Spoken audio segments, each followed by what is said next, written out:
Muy buenas tardes, bienvenidos a una nueva emisión de Portada 24, nuevo día y nuevo horario.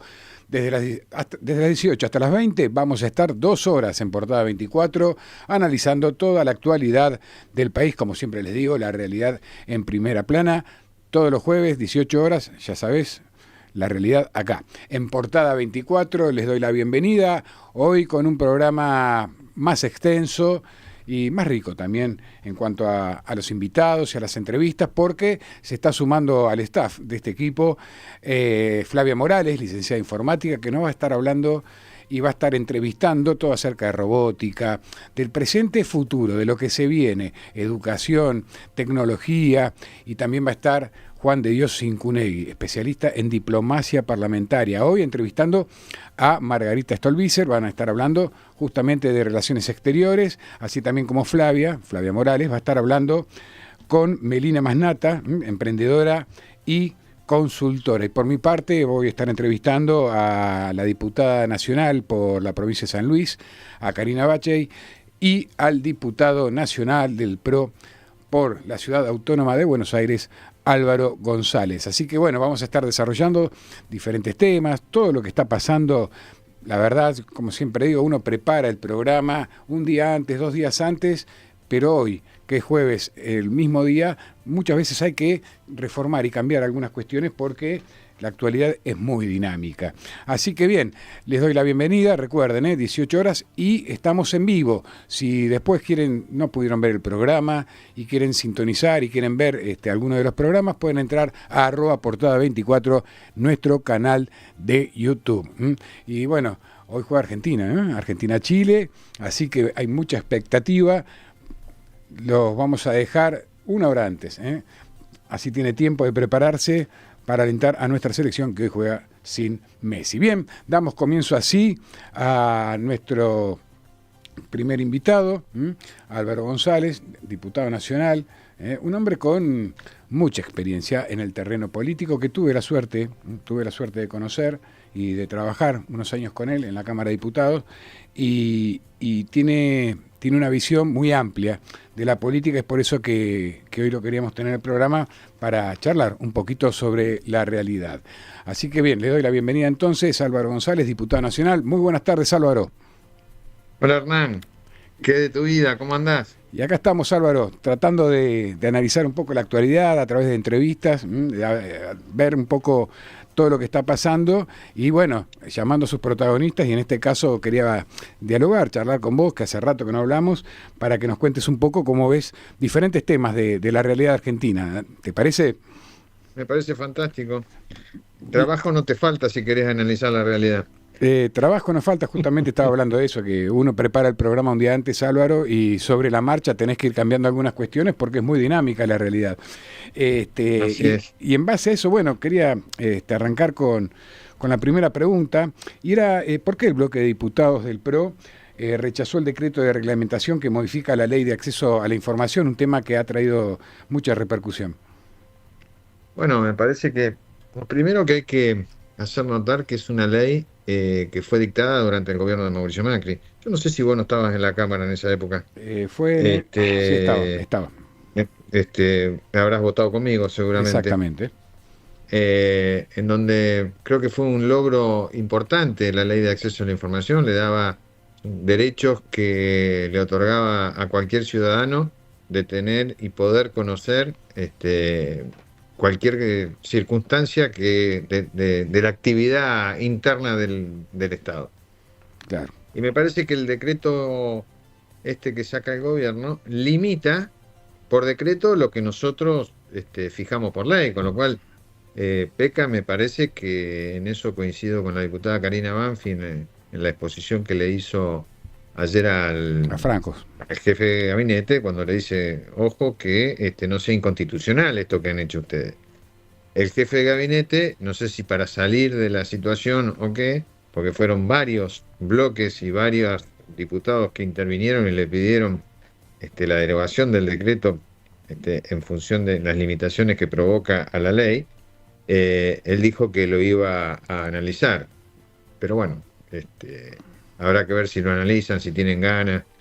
Por algo lo sacaron, aquellos que dijeron que llegaban a, a generar una mayor transparencia en cuanto a las acciones del Estado y demás, resulta ser que no les gusta que le pregunten por las acciones que hacen cuando les toca gobernar. Pero bueno, habrá que ver, qué sé yo.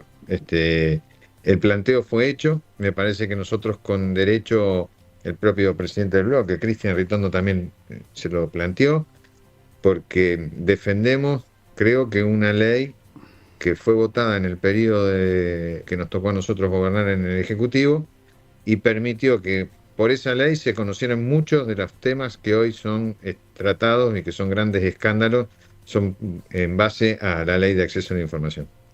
Bien, Álvaro. Otro tema que también en su momento y hace pocos días tuvo repercusión fue los 100.000 millones que para la CIDE.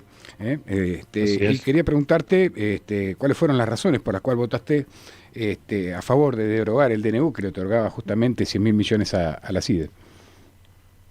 Primer término, Hernán, nadie quiere desfinanciar un organismo del Estado. El problema es que vos para hacer un decreto de necesidad de urgencia, de las características de este decreto, que era el otorgamiento de nada más ni nada menos, para ponerle una dimensión, 100 millones de dólares en gastos reservados a un organismo que no goza de un prestigio como es la CIDE. De mínima, lo que hubiera tenido que hacer el gobierno si quería hacerlo por DNU, cuando tenía otras herramientas para hacerlo, que no utilizó, un decreto reservado, una asignación de partida. Este gobierno no tiene un presupuesto votado, tiene un presupuesto reconducido, porque cuando era candidato Milei le pidió a Massa que retirara el presupuesto y no se votó el año pasado. Exacto. Con lo cual tenían todas las herramientas para que con una simple resolución del jefe de gabinete asignaran las partidas necesarias y le dieran a la CIDE el financiamiento que necesitaba. Entonces, si vos vas a hacer un decreto de necesidad de urgencia que tiene la validez de una ley, lo mínimo que tenés que hacer es explicar en qué vas a gastar esos fondos. Eso, en el Congreso, como era para la CIDE y podía tener alguna información sensible, hay una comisión específica que trata todo lo atinente al control de la CIDE, que es la Comisión de Inteligencia, que no estaba conformada. Entonces habría que preguntarse por qué no estaba conformada a 9 meses de estar en el gobierno. Bueno, una explicación que tendría que dar el presidente de la Cámara, Martín Menem, por qué no está conformada esa comisión, que de rompe y raja la conformaron el día después que íbamos a tratar el decreto en el recinto. Con lo cual tampoco vinieron a la comisión a explicar para qué querían el financiamiento. Porque si vos pretendés, y vuelvo con este concepto que me parece que es lo correcto, si vos pretendés gastar 100 millones de dólares en inteligencia en un organismo para hacerlo más eficaz para la lucha contra el crimen organizado, la trata y lo que fuera, de mínima, da alguna explicación. Exacto. Resulta que las explicaciones surgieron a media, por los diarios, no institucionalmente como corresponde a un poder ejecutivo que le está pidiendo a un poder legislativo que le avale una decisión. Entonces, la decisión en sí misma podría ser la mejor. Ahora, si es la mejor, había una comisión específica, no estaba conformada. Bueno, no estaba conformada la comisión específica, hubieran llamado a los presidentes del bloque. A alguien díganle, ¿para qué quieren gastarse 100 millones? Cuando dicen algunas informaciones de algunos de oficinas técnicas y demás, que ya se habían gastado el 83%. Entonces, la verdad, lo hubieran hecho por otro mecanismo. O bien, mejor dicho, pasar por el Congreso, saquen una resolución, fondeen a la CIDE, buenas noches y hasta luego, y se terminó la discusión.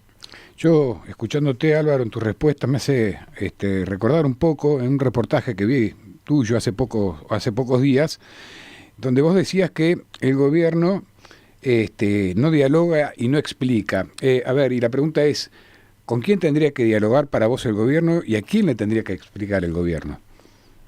Bueno, me parece que el diálogo en la política es la base de la esencia. Ahora, claro, cuando vos pensás que la palabra consenso es mala palabra, cuando vos pensás que dialogar es perder legitimidad, cuando vos pensás que dialogar es gritar y no escuchar, digamos, en mi larga carrera parlamentaria yo he aprendido que muchas veces uno escuchando se nutre de una visión distinta a la que tiene y no necesariamente tu visión es una visión omnicomprensiva de todos los temas. Exacto. Entonces, si vos tenés razón, ¿cuál es el problema en sentarte a discutir que tenés razón? Porque si no, imponés. Y en el Congreso mandan los números, vos lo sabés. Al final del día, la política es matemática. Exacto. Cuando la gente, la ciudadanía vota, se expresa, lo que hoy está sentado en el Congreso es la expresión de la primera vuelta electoral. Entonces la Libertad Avanza tiene 37, somos 257 los diputados. Entonces, los otros diputados que hemos venido acompañando la Libertad Avanza hasta acá, lo mínimo que le pedís es decir, bueno, explícame para que te siga acompañando. Creo que nosotros hemos sido muy generosos desde el punto de vista del acompañamiento al gobierno en función de del el poco apego que tiene el gobierno de expresar o de explicar sus proyectos. El gobierno decidió cuando llegó mandar una ley con 1000 artículos. Bueno, entonces después se quejaban de que la ley base no salía. Pero mientras tanto, habían sacado un DNU donde modificaban 80 leyes. Decían, no tenemos ninguna ley. No, mentira. Tenés 80 leyes nuevas, la modificaste por un DNU. Entonces, después metiste una ensalada tremenda con 900 artículos, 11 anexos y demás, y era lógico que eso iba a generar un debate. Fue casi una refundación de la Argentina, sola firma, tampoco puede ser. Y no hay que tener miedo de dar la discusión política que sea, cual fuere, y de salir a buscar aquellos que te acompañen, cuando vos crees que tenés razón. Si tenés razón lo podés explicar. Si no, vuelvo al criterio. Imponés, no dialogás. Álvaro, y bueno, y es un tema recurrente y pasan los años y sigue siendo el mismo problema, el tema de los jubilados. A ver, entiendo que hay un llamado a una sesión especial para la semana que viene. El día miércoles que viene, sí. Exactamente. A ver, también, y esto corre por cuenta mía, entiendo que el sistema previsional argentino en parte, y muchos se han enojado conmigo, no existe. Yo entiendo que los jubilados en nuestro país cobran un subsidio por parte del Estado, más que estar acogidos a un régimen previsional, porque o son bonos o se le trata de mejorar como se puede todos los años sus saberes. Y un poco quería ver cuál es la postura que iba a tener el PRO, que ibas a tener vos, respecto a el veto seguramente el veto del gobierno a este proyecto de ley de movilidad jubilatoria. Sí, yo creo que llegamos de nuevo a esta instancia producto de una serie consecutiva de errores del gobierno del presidente Milei. Primero, nunca escuchó aquellas voces que le hablaban de la modificación de la ley, de la fórmula, mejor dicho, que fija el haber jubilatorio, que fuera por ley. Porque todos los fallos que saca la Corte, en todos los fallos lo primero que empieza diciendo es cumplan con una ley que tiene que salir del Congreso. Y vos lo pretendés hacer por decreto, cosa que no está bueno desde el punto de vista constitucional. Después, a ver, como todas las cosas, el sistema previsional argentino, producto de que también hubo decisiones políticas en donde se jubilaron a 3 millones de argentinos y argentinas que no habían hecho los respectivos aportes, eso resiente el sistema. O sea, cuando vos tenés un sistema que tendría que estar financiado por 4 activos contra un pasivo y tenés 1.8 activos contra un pasivo, las jubilaciones están condenadas a ser miserables, porque no hay sistema que resista. Exacto. Ahora, si a la miserabilidad de las jubilaciones vos no querés reconocerle 8%, que es lo que nosotros planteábamos en casi todos los debates, el 8% que dejó afuera el gobierno para la actualización del haber jubilatorio, es el 8% de inflación del mes de enero. Entonces, no es tanto lo que se le pide al gobierno. Bueno, ahora llegamos a esta instancia, habrá que ver el miércoles que viene si hay número para rechazar el veto o si hay número para dejar la ley como está, ¿no? Álvaro, cambiando un poco de tema, integrás el Consejo de la Magistratura en representación de la Honorable Cámara de Diputados de la Nación. Y, a ver, si bien uno que vive en este microclima político entiende el rol del Consejo de la Magistratura, si le podés explicar a la gente un poco cuáles son las funciones del Consejo y si actualmente se están cumpliendo con esas funciones. Sí, mira, a mí me tocó el año pasado, mi primer año en el Consejo, este es mi segundo año. La verdad que estoy muy, muy contento de esa tarea. Yo represento a una de las fuerzas políticas de la oposición que tienen representación dentro del Consejo de la Magistratura, que es un organismo creado por ley, donde hay 20, tiene un presidente y 19 consejeros. 4 son consejeros son por el estamento de los jueces, 4 consejeros son por el estamento, 3 por el estamento de los académicos, 4 diputados, 4 senadores y, si mal no recuerdo, me está faltando algo, el presidente, que es el presidente de la Corte, y los abogados, no sé si te los nombré, digamos, son 3 creo también, y ahí constituís el número.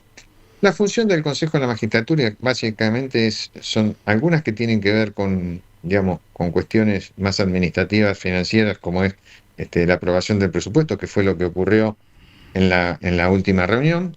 Aprobar el presupuesto del Poder Judicial significa que lo que aprobamos nosotros en el Consejo de la Magistratura se eleva a la Corte para que la Corte lo eleve al Ministerio de Economía y el Ministerio de Economía lo incorpore a la ley de presupuesto que manda el Congreso. Bien. Esa es una de las funciones. La otra función, y yo en ese caso, en el Consejo de la Magistratura, soy presidente de la Comisión de Administración Financiera. Las otras de las funciones que son muy importantes en el Consejo de la Magistratura son la selección de los jueces y la sanción, digamos, de los jueces. Hay una comisión de acusación, hay una comisión de disciplina, hay una comisión de administración financiera y bueno, son todos comisiones específicas dentro de lo que es este organismo de 20 miembros. Este organismo de 20 miembros se reúne básicamente, el plenario que le llaman es una vez por mes. Antes del plenario hay una semana antes la reunión de labor, y en esa reunión de labor se tratan todos los temas que se han ido sacando a lo largo del mes en las distintas comisiones. Bien. Y entonces ahí es donde se producen las resoluciones del Consejo que son aplicables en materia, vuelvo a repetir, de disciplina, de acusación, de apertura de juicio político y demás. Claro, clarísimo, clarísimo. Es bueno siempre aprender y saber, y bueno, muchas veces la gente esto no lo sabe y la idea es un poco esa, ir contándole a la gente de qué se trata todo este trabajo. A ver, entiendo que vos estás trabajando políticamente o al lado, mejor dicho, de Horacio Rodríguez Larreta. Así es. Lo que armaron junto a Horacio, ¿es un partido político, Álvaro, o es un movimiento? Es un movimiento, entendiendo primero porque me parece que Horacio, junto con Mauricio, es socio fundador del PRO. Si bien es cierto que Horacio hoy no participa en la estructura formal de la conducción del PRO, por decisión propia, tampoco se fue del PRO. Nosotros creemos que hoy, cuando vos mirás la política argentina, tenés un presidente que no tenía partido político, y sin embargo es presidente. O sea que los partidos políticos como tal, me parece que lo que han ido perdiendo es la capacidad que tenían de enamorar a la sociedad. Si yo te preguntara a vos, Hernán, si estás convencido de que el votante argentino hoy, más allá de la ideología que tiene un peso, ¿alguno leyó alguna de las cartas, alguno de los programas frente a las elecciones? Ninguno. Seguramente me diría, ¿pero de qué me estás hablando, no? O sea, en el mundo hoy de las imágenes, manda más una foto, manda más un programa de televisión que lo que puede estar escrito como base de funcionamiento de un partido político. Yo creo que los partidos políticos son sumamente importantes porque son el sostén de la democracia, digamos. Ahora, también te digo que los movimientos son los que generan las grandes transformaciones. Dentro de un movimiento puede haber varios partidos políticos. Y lo que nosotros entendimos, después de las elecciones, nosotros participamos y perdimos en la interna y después acompañamos a Burrich y perdimos frente a Milei, Entendemos que vos en esta actividad, o si querés seguir, tenés que encontrar tu lugar.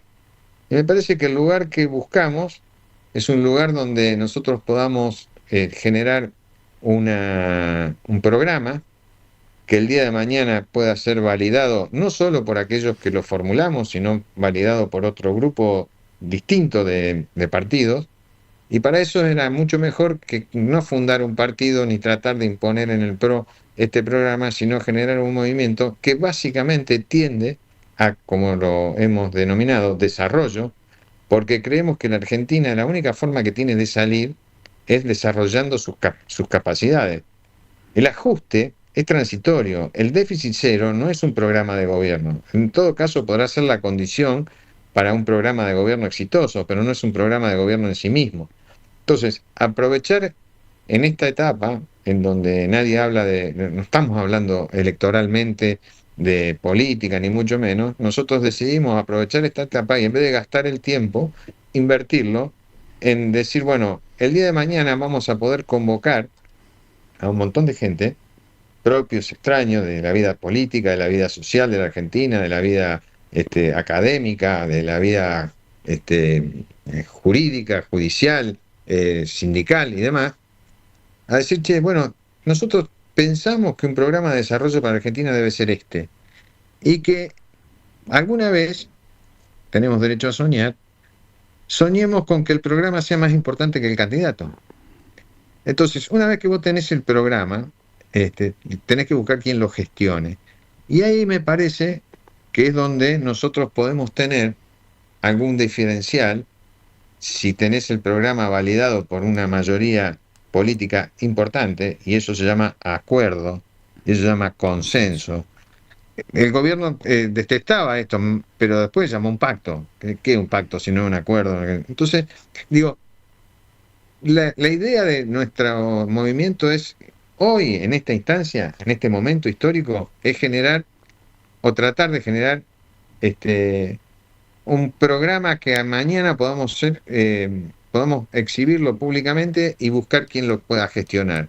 Porque yo creo que si hay algo que hizo el PRO en la política argentina, no fue incorporar ideología. La ideología ya existía, los partidos políticos ya existían cuando el PRO nació. Lo que el PRO trajo, cuando salimos allá por el 2003 en la ciudad de Buenos Aires, fue la idea de que la gestión tenía un valor en la administración.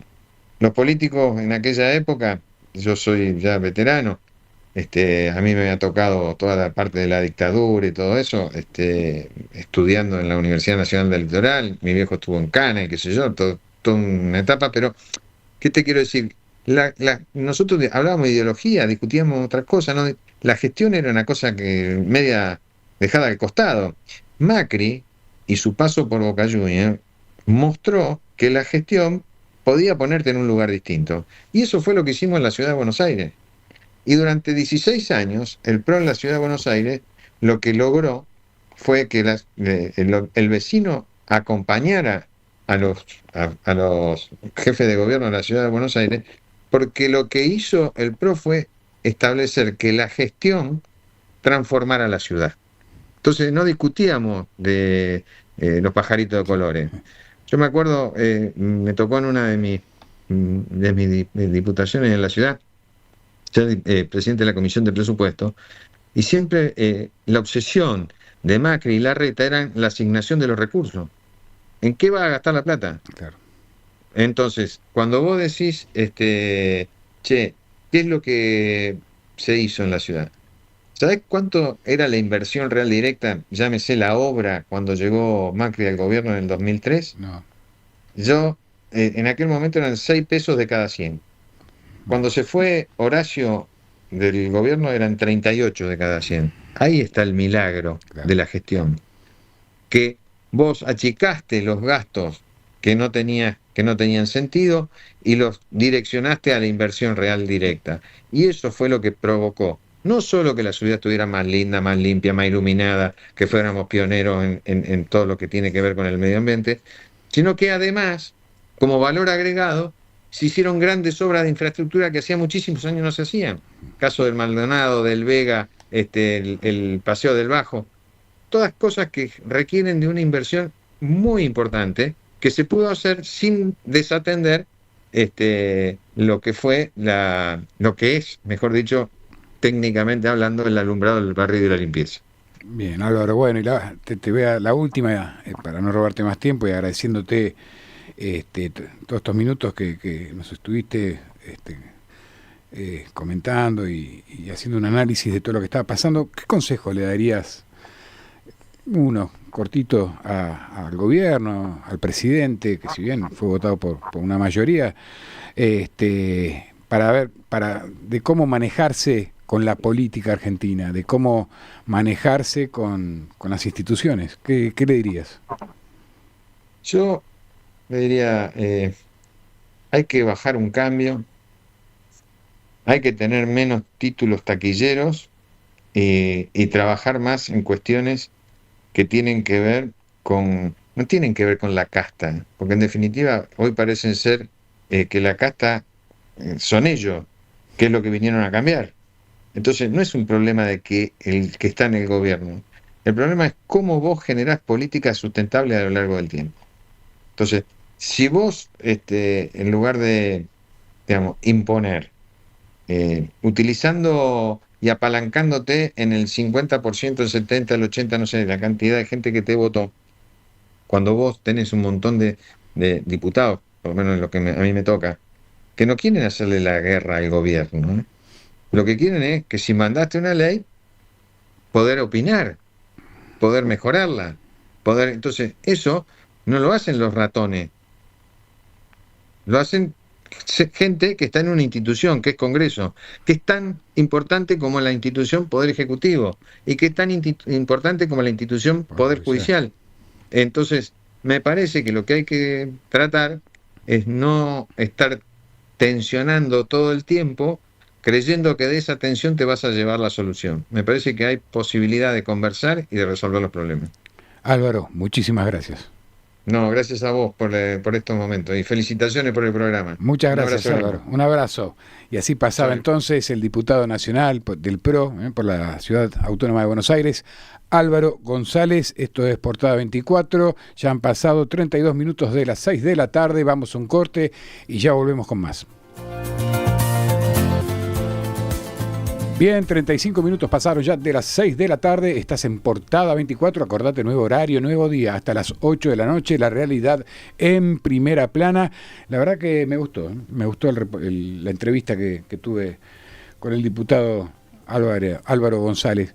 Qué distinto, ¿no? La opinión de cuando uno va hablando con integrantes de distintos bloques, cómo ven la realidad, cómo se está enfocando el gobierno frente a distintas coyunturas que están ocurriendo. Y bueno, justamente hablamos del tema, uno de los temas es el tema de la jubilación, ¿no? Que tanto ruido hace cada vez que comienza un nuevo gobierno. La verdad que Dios quiera, ojalá nos pongamos de acuerdo entre todos, y sobre todo los que tienen que tomar la decisión, para que todos tenemos un familiar que cobra un haber mínimo y estén, a ver, no digo que estén como en Italia, como en Suiza, pero por lo menos que vaya tomando un poco de forma la situación de cada uno de los jubilados, y digo esto porque lamentablemente a la incertidumbre que tienen se le agrega toda la operación que hay en los medios, hablando del tema del PAMI, de los medicamentos, todo creyendo que le están golpeando al gobierno, lo están perjudicando al gobierno, y en realidad lo que están haciendo es descolocando cada vez más a los jubilados, poniendo nervioso a los jubilados. Recuerde usted más de una vez haciendo una cola para cobrar sus saberes, han tenido problemas de salud los jubilados. O sea, yo creo que a este nivel de incertidumbre que existe en torno a lo que yo digo, todavía se enojan algunos políticos conmigo, que es un subsidio que se le da a los jubilados, bueno, cuando en realidad se tendría que estar hablando de un sistema previsional. Digo, llevarle también un poco de tranquilidad a los adultos mayores que tanto han aportado y que tanto han trabajado en nuestro país. Y seguramente vamos a estar hablando en los próximos programas de este tema también, no para tirar nafta en el fuego, sino para empezar a aclarar un poquito, o tratar de aclarar un poquito la situación de nuestros autos mayores. Bien, 37 minutos y ya está en el piso mi amiga, la columnista Flavia Morales, que bueno, realmente para mí es, y lo dije en el otro programa, es un honor, es un orgullo que pueda estar compartiendo conmigo. En su momento compartimos la Cámara de Diputados, hoy estamos compartiendo la radio.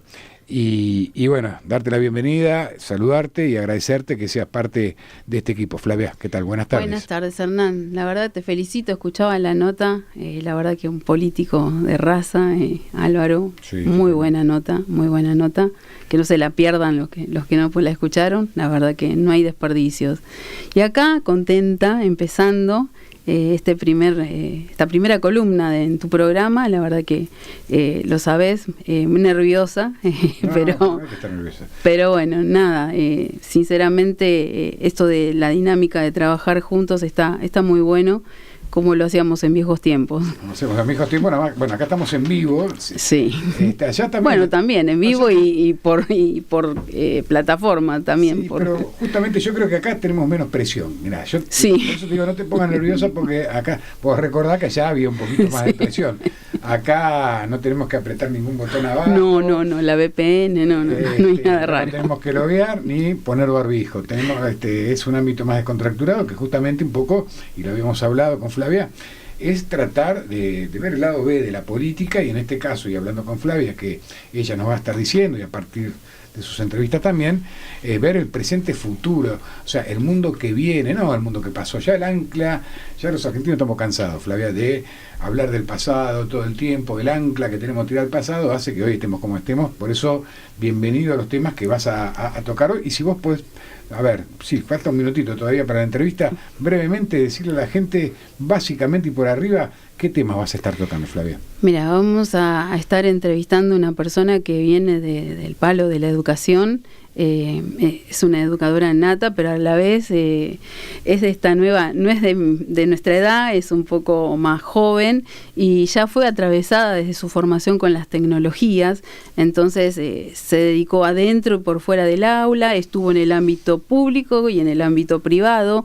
Por lo tanto, eso que hablamos siempre, esa mirada de poder mirar, digamos, desde diferentes ángulos una misma situación.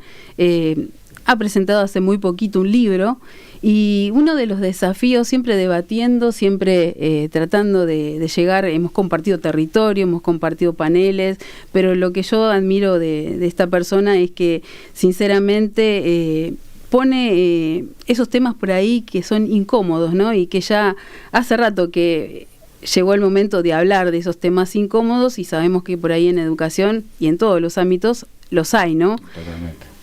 Totalmente. Entonces, poner eso sobre la mesa y empezar a ver su mirada, y la verdad que creo que puede aportar muchísimo, no solamente para los educadores, sino para la familia, para Doña Rosa, en un lenguaje que lo entiendan todos, porque la educación nos compete a todo y la tecnología nos atraviesa a todos también. Hablamos muchísimo de la IA, bueno, vamos a escuchar un poquito también otra mirada de una persona que con sus cortos años tiene muchísima experiencia. Bien, te trajiste el machete, ¿vio? Aquí. Que el otro día no lo mostraste. No. Igual ya está en línea. Ya está en línea, así que bueno, todo tuyo, Flavia. Presentá la voz. Uy. Hola, Mel. Hola, Fla, qué gustas, qué placer verte ahí. Nos faltaba en este ámbito encontrarnos, una situación rara. Bueno, rara no, porque también es educar, ¿no? Es un espacio para aprender y enseñar. Así bueno, está aquí conmigo Hernán Berizo, que es el locutor, quien hace la conducción del programa. Este es un espacio que muy generosamente abrió la jugada y nos invitó, así que muy contenta de estar acá. Te lo presento porque está acá entre nosotras mientras hablemos. ¿Cómo presentarte, Melina? ¿Cómo creciste? Miraba tu bio y digo, chau. Dios, esta chica, ¿cómo creció a lo largo de experiencia, de todo el recorrido que tenés? Si me pongo a leerlo, creo que hay algunas partes que por ahí hasta ni se entienden en el extranjero. O sea, ¿cómo te definirías vos, Melina? En cuatro palabras, ¿cómo te presentarías? Bueno, emprendedora, chubutense, docente, y bueno, y el último, soy consultora, que ese es un rol bastante desafiante porque también te invita a estar transformando las organizaciones y no es tan lineal. Así que me definiría con esas 4 palabras. ¿Puedo agregarte una? Vamos. Yo te diría educadora, de pasión, de piel, o sea, ese amor que tenés por educar, y diría esa dinámica, ¿no? Aprender y educar al mismo tiempo, ¿no? Esa sensibilidad que tenés y esa empatía para con el otro. Sí, y también para mí fue un recorrido poder emprender en tecnología donde es muy difícil no estar educando, trabajando en el aula y reflexionando sobre lo que hacemos y a su vez generando teoría, conocimiento, que a veces parecen como ámbitos separados, pero el mundo de la tecnología necesita cada vez más pensarse educativamente. Incluso vos recién lo decías, hoy la tecnología nos atraviesa a todas las personas y el desafío que tenemos es que es más educadora que la escuela, es más transversal, y cuando digo educadora no estoy evaluándola positivo o negativamente, sino con la capacidad y la pregnancia que logra que personas de diferentes lugares del mundo, o si ustedes quieren viajar a un país que no conocen el idioma, que no conocen nada de ese lugar, pueden movilizarse, pueden hacer lo que quieran a través de aplicaciones móviles. Entonces, eso es un síntoma que nos da cuenta de cómo la tecnología nos está enseñando todo el tiempo y nos ponemos en valor a veces qué necesitamos de la educación y cómo le podemos dar un sentido educativo. Mel, el otro día cuando hacías una de las tantas presentaciones en la UTN, que fue un placer compartirla, veía ese panel que quizá 10 años atrás la gente se hubiese preguntado, ¿un economista? Hablando, o sea, era muy bueno, y luego te dije hace rato que yo venía, por ahí te toman un poco de loco, ¿no? Cuando decís la economía y la educación, ¿cómo lo pensaste? Está muy bueno porque la realidad es que también tiene que ver cómo pensé el libro, a educar en tiempos sintéticos. Ya voy, tienen la intriga acá porque lo vengo trayendo y no lo muestro, ¿viste? Ahí va, pero que tiene que ver con estas diferentes aristas. A veces no pensamos que quien quiere venir a invertir a cualquier lugar del mundo, digo, Argentina está todo el tiempo ahora conversando y demás, las inversiones son estratégicas, las inversiones buscan proyecto de futuro, busca si va a tener ese talento. Si bien es cierto que hoy la inteligencia artificial nos trae grandes cambios, la realidad es que igualmente se necesita talento humano. Y si en los espacios de desarrollo, de tecnología, no tenemos ese talento, bueno, no podemos tampoco proyectar. Entonces, la idea de una perspectiva desde la economía es, bueno, un desarrollo de país también tiene que ver con esta inversión que haces de acá a 10 años. Y uno diría, bueno, 10 años mucho, poco. La realidad es que Argentina no se dio nunca la chance de sostener una propuesta a 10 años educativa. Creo que uno de los desafíos más grandes que tenemos es, cuando vamos a votar, no preguntamos ¿cuál es la plataforma educativa? ¿Quién va a ser la persona que va a estar liderando esta gestión? ¿No? Porque también tenemos muy pocas perfiles de quienes estuvieron a cargo de estos liderazgos que se hayan formado en educación, que hayan estado en el aula. Digo muy pocas, no todos, pero siempre hay una mirada como más de gestión y que lo que se busca de un Ministerio de Educación es que no hayan paros, ¿no? Lo que tal cual. Es como que lo salarial se come a lo pedagógico, ¿no? El día a día. Exacto, que no está mal, digo, es uno de los grandes temas para poder promover que esto sea un lugar donde quienes estudian carreras vinculadas a la enseñanza se quieran seguir dedicando. Hoy el mundo tiene un desafío grande, es que cada vez menos personas quieren estudiar carreras vinculadas a la docencia. Y esto se da sobre todo en países como Latinoamérica, de la región de Latinoamérica, y en algunos del mundo que por ahí podríamos decir eran los modelos que comprábamos. También hay una crisis muy fuerte sobre educar. Educar es una tarea compleja, es una tarea que requiere proyecto y requiere una visión de futuro, y eso es además un consenso social.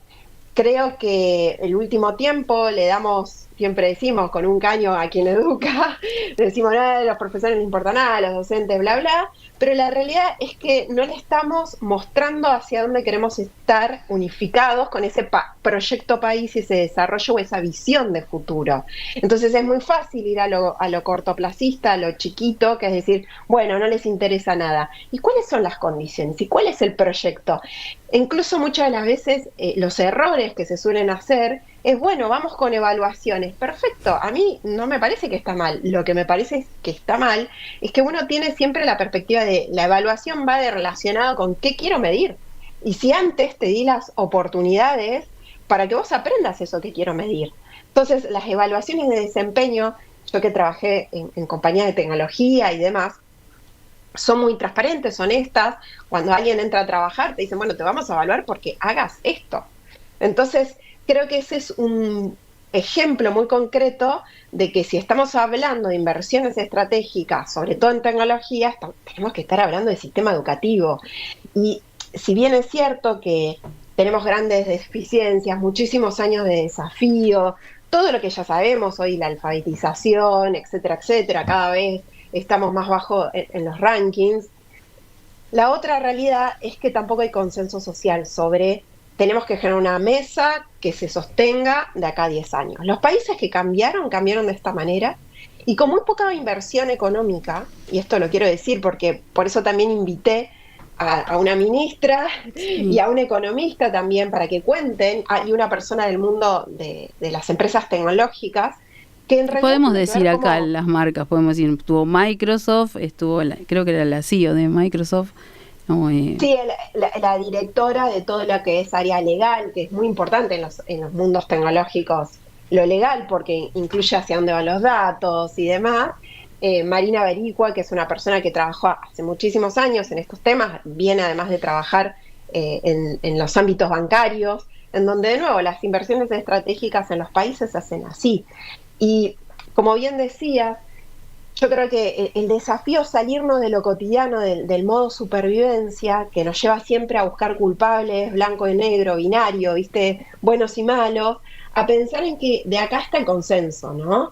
Y no la pelea y no el borrón y cuenta nueva. Entonces, si yo digo, me voy a poner unas metas, doy ejemplos, países como Chile, por ejemplo, que son muy transparentes en toda la cuestión más pública, donde los accesos a la información pública todo el tiempo es accesible, cuando hay licitaciones y demás, cualquier ciudadano o ciudadana puede acceder y ver dónde está la inversión, qué está pasando, en qué momento se está desembolsando, cuáles son los avances de la obra, y así también con estas metas. Queremos determinadas metas y por eso te voy a estar evaluando. Y traer al sector privado es muy importante. Sí, porque siempre ahí lo fue. Claro, y ahí hay parte de esa inversión que necesitamos, porque a veces decimos, bueno, es esto lo que hay que poner. No, es sentar y decir, bueno, vos querés talento con estos perfiles, vamos a acompañarnos y ustedes nos van a acompañar en esto. Vos, Flavia, lo has hecho muchísimo tiempo, todo lo que implica pensar en una transformación pedagógica con tecnología, generando articulaciones, que es lo más difícil, ¿no? Y después de todo es la parte de política, ¿no? Que creo que tiene mucho de consenso, tiene mucho de ponernos de acuerdo y tiene mucho de estar de acuerdo en que vamos a estar en desacuerdo en algunas cosas. Y eso está bien también. Creo que nuestras sociedades, muy fomentado hoy con las redes sociales, el hate y demás, hay mucho de... Yo personalmente ya casi no puedo consumir redes sociales, porque cada vez que entro está todo negro, oscuro, va todo para un lado negativo, sí. Y es muy poca la proposición que se hace, ¿no? ¿Y ahora qué hacemos con esto? ¿Cómo salimos en el día a día a generar algo diferente? Creo que es un debate necesario y un debate muy, muy simple, porque no necesitamos todas las personas de acá hablar la jerga educativa. Queremos mejorar en este ranking, queremos la terminalidad del secundario, queremos pautas muy Queremos cortas, muchas concretas. cosas, pero el debate creo que es histórico y que lo venimos pateando y que la Ciudad de Buenos Aires creo que es una de las únicas que lo dio, que podemos estar o no de acuerdo cómo lo dio, pero lo dio, es la formación docente y lo venimos hablando, creo que hay temas que los venimos hablando hace más de 15 años. Exacto, sí, y también la ciudad de Buenos Aires tiene otro contexto, otro paradigma. Vos que también sos de una provincia, yo que soy de una provincia, siempre vivimos esas coyunturas peor, ¿no? Porque siempre se vive más al día a día, ¿no? A mí me tocó trabajar en el terreno en Ciudad de Buenos Aires cuando empezaban aulas en red, cuando empezaban las primeras transformaciones de la primera gestión de Mauricio, ¿no? Y bueno, hoy por hoy Ciudad creo que es una de las ciudades dentro a nivel país que bueno, está funcionando y que bueno, siempre hay para corregirla. Escuchaba hablar el otro día a Mercedes Miguel en tu panel y la verdad que estoy en muchas cosas de acuerdo con lo que hablaron ahí. No había desperdicio ni en tus intervenciones, ni en la de Germán, ni en la de tus panelistas. Muy bueno, muy bueno. Y esta diversidad, ¿no? De pensar un economista, un ministro de Educación. Bueno, vos que tenés un rol de moderador ahí, pero conocés los dos ámbitos, y una corporativa, porque así lo es Microsoft. O sea, no hubiese pensado en mi cabeza que iba a llegar a ver eso, y lo celebro y ojalá sea el comienzo, porque siento que vamos ahora a hablar un poquito de esto de educar en tiempos sintéticos, ¿no? Siento que tiene que ver con este granito de arena que vos estás aportando, porque estás generando, no diría la palabra incomodidad, pero estás planteando un debate, estás generando esa cosita de que todos los que participaron, habían alumnos creo que del Instituto de Formación Docente o secundario, había diferentes actores de la sociedad, y está bueno porque la educación no la hacen solo los docentes, la educación la hacemos todos. Y está buenísimo lo que dijiste, porque jamás escuché en mis, bueno, no voy a decir la edad, pero no. Pero que alguien pregunte cuando va a votar cuál es el proyecto educativo, te lo juro. Exacto. Y cuando querés hablar de eso, nadie te escucha. Claro, bueno, pero también porque, y esto lo planteo mucho en el libro, hay una jerga, ¿no? Yo hablo de la Torre de Babel, como en un punto cada sector de alguna manera sofisticó el lenguaje y te hablan en difícil, ¿no? Los educadores te hablamos a veces, yo de base soy cientista de la educación, ¿no? Es una carrera rarísima en un punto, y lo que aprendes es hablar en difícil, ¿no? En hablar currícula, empezás como digo, son temas, bueno, dije currícula que es un poquito más cercano, pero ese es un gran problema también, en esos puntos es en el que nos perdimos qué estamos diciéndole a las cosas y cómo las estamos además llevando a otros territorios. Y este es un libro que no solo trae ese espíritu, vos hablaste de las personas, o mejor dicho, de protagonistas. Yo el libro lo divido en sistema, como un sistema educativo, pero también con la metáfora del sistema operativo, ¿no? Uh-huh. De eso que vemos y no vemos, y solo lo vemos cuando anda mal, porque ustedes en el celular se dan cuenta que hay un sistema operativo cuando hay un problema en realidad. Y eso habla también de que este sistema educativo también hay cosas que funcionan y que ya tenemos que dejar de correr esa mirada de lo que no funciona para decir, bueno, pensemos en lo que sí y construyamos desde ahí. Después la otra parte tiene que ver con quiénes son protagonistas, ¿no? Y esto es lo que vos claramente decís. En la primera presentación que fue en la Feria del Libro, yo invité especialmente a personas que trabajan con familias.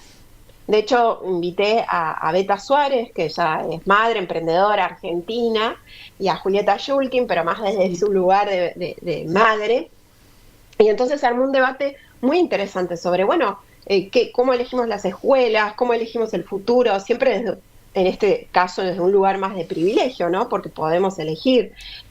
Pero también con esa añoranza que tiene la Argentina del sistema público, argentino, educativo, fue muy transversal, claro, y una bandera primordial de la identidad, que va más allá, ¿no? De lo que podemos hoy estar en acuerdo o en desacuerdo. Y como vos decís, esta otra presentación tuvo que ver con estas otras aristas, pero la que viene, que pasó el chivo de paso, es el 19 en la UDESA, es libre y gratuito, ahí en la sede de Callao. Va a estar Tomás Balmaceda, que es un filósofo muy conocido, y justamente para darle también esta otra mirada filosófica, ¿no? Tenemos que mirar a la educación en esa complejidad, sí, pero después olvidarnos de la complejidad y llegar a los acuerdos, llegar a digamos esto y sostengámoslo, y todo el mundo tiene que entender de qué se trata, porque perdón, y acá te digo algo por lo que yo también estudié ciencias de la educación. Me acuerdo que una vez me pude filtrar en un evento que hubo en la Biblioteca Nacional, acá en Buenos Aires, donde estaban los ministros de Educación que en muy poco tiempo habían reconvertido y habían entrado en el ranking número 5 de las pruebas PISA, ¿no? Entonces contaban, estaba Irlanda, estaba Japón, están todos los que por ahí, obviamente Finlandia, que después los siguientes años siguió progresando, pero habían datos muy concretos que generaban cambios estratégicos. Y el primero era, por ejemplo, Irlanda hizo todo un plan donde se conectaban y los viernes en cada barrio había un colectivo que llevaba una biblioteca ambulante y entonces iba por los barrios a repartir los libros para que durante esa semana las familias leyeran y se leyera antes de dormir, y todo este vínculo de la lectura y tan importante también para la alfabetización. Y después, por supuesto, estaba a la semana siguiente se recambia, ¿no? Entonces estaba presente la idea de que esto es importante para las familias también.